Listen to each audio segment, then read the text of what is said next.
We're not sick. We're not sick. It's mutated.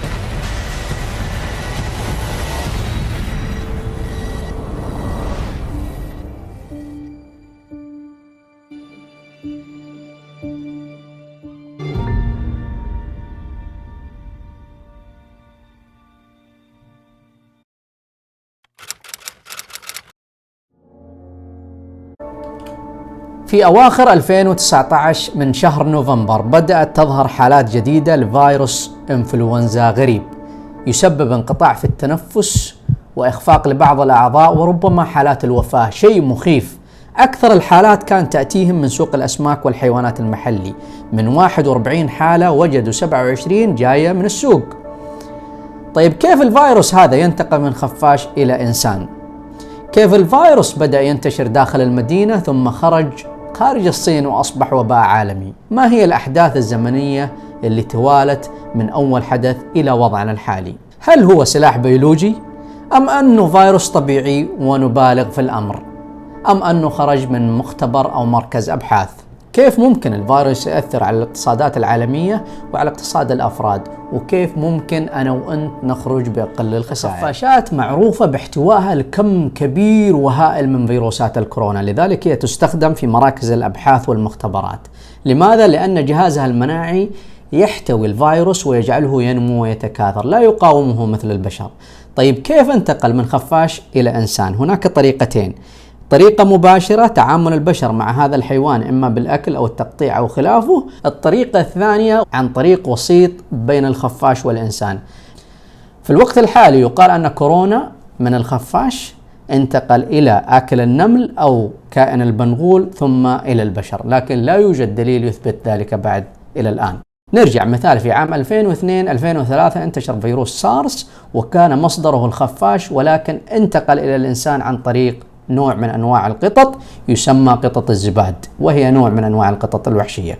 وسط نوفمبر كانت بداية الفيروس حسب بعض المصادر، بينما لم يظهر للناس من قبل وزارة الصحة العالمية إلا في وسط ديسمبر أو أواخر ديسمبر، مما يعني أن هناك شهر كامل كان مفقود.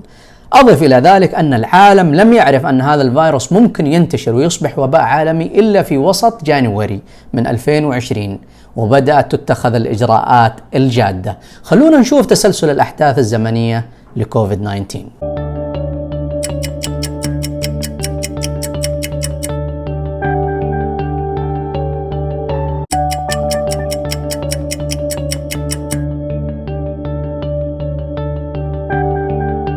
في ليلة رأس السنة 31 ديسمبر، اليوم التالي 1/1/2020، إعلان رسمي بإغلاق سوق الأسماك والحيوانات المحلي في مدينة ووهان، ولا يوجد أي دليل على انتقال الفيروس بين البشر من إنسان إلى آخر.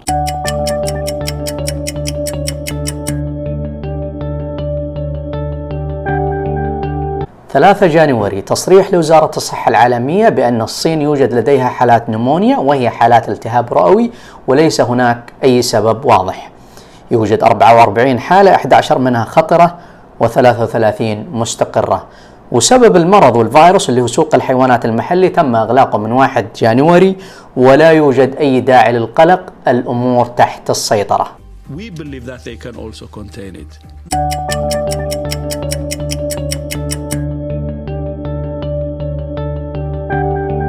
12 جانيوري تاريخ مهم في تسلسل الأحداث وانتشار الوباء هذا في العالم. كانت أول حالة وفاة في العالم لكوفيد 19، لكن ما زالت التصريحات الرسمية أن الفيروس ما ينتقل بين البشر، ولا يوجد دليل أنه انتقل بين المرضى والأطباء اللي تعاملوا معهم في مستشفيات ووهان. في نفس تاريخ اليوم تم الإفصاح عن الكود الجيني لكوفيد 19. What did they die of, the 3? Reports are vague. Seizures, comas.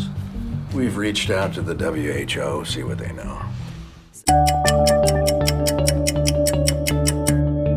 13 جانيوري، نقطة تحول في الفيروس وتسارع في الأحداث. أول حالة خارج الصين كانت في تايلاند، بعدها ب3 أيام أول حالة في اليابان، ثم بعدها ب3 أيام أخرى أول حالة في أمريكا، ثم بعدهم بيوم أول حالة في كوريا الجنوبية. بالتالي جاء التصريح مباشرة من الصين أن الفيروس is contagious، معدي وينتشر بين البشر. الآن التصريح مفاجئ ووصلنا في الأمر الواقع، خارج الصين وبدأ ينتشر بين البشر.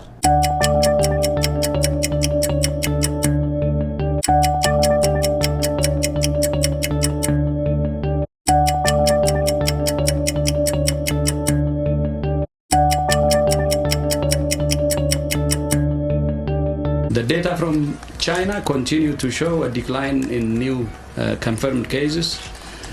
Once again, we're encouraged by this trend.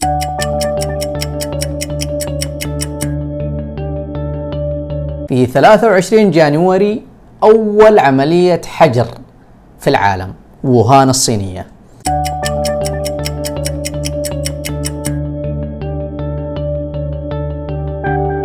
30 جانيوري إعلان حالة الطوارئ من قبل وزارة الصحة العالمية، لذلك بدأت بعض الدول بالتحرك تجاه هذا الفيروس. المملكة العربية السعودية وحكامها الله يعزهم ولا يعز عليهم كانوا من أولى الدول اللي تحركت تجاه هذا الفيروس.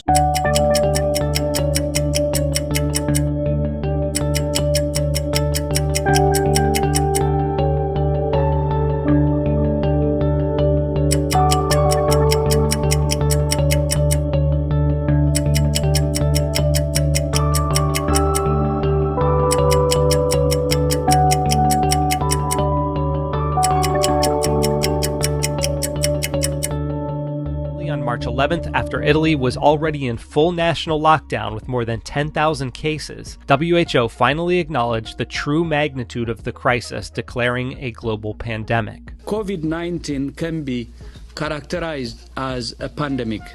They could have called it months earlier. They should have known, and they probably did know. So we'll be looking into that very carefully, and we're going to put a hold on money spent to the WHO.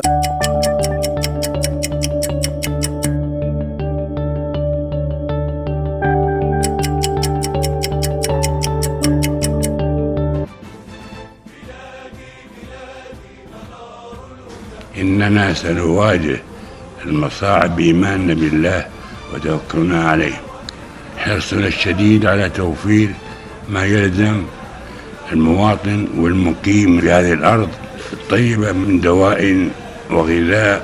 حفظ الله بلادنا وسائر بلدان العالم، حفظ الإنسانية جمعاء من كل مكروه. السلام عليكم ورحمة الله وبركاته. كما أشكر سمو ولي العهد على المتابعة اليومية والمستمرة والدقيقة. But people are not buying your message. I'm telling you that you're protecting human rights. I'm telling you these are the facts. If you look at education, if you look at healthcare, if you look at life expectancy, we're not. We're looking at human that's all rights. Human rights. That is all human rights. If you look at media, what is healthcare to them if they're in jail for years without charges? We have more than 20 million Saudis. Are they all in jail? Nobody said they were all in jail. You're telling me they're all in jail. I said human rights.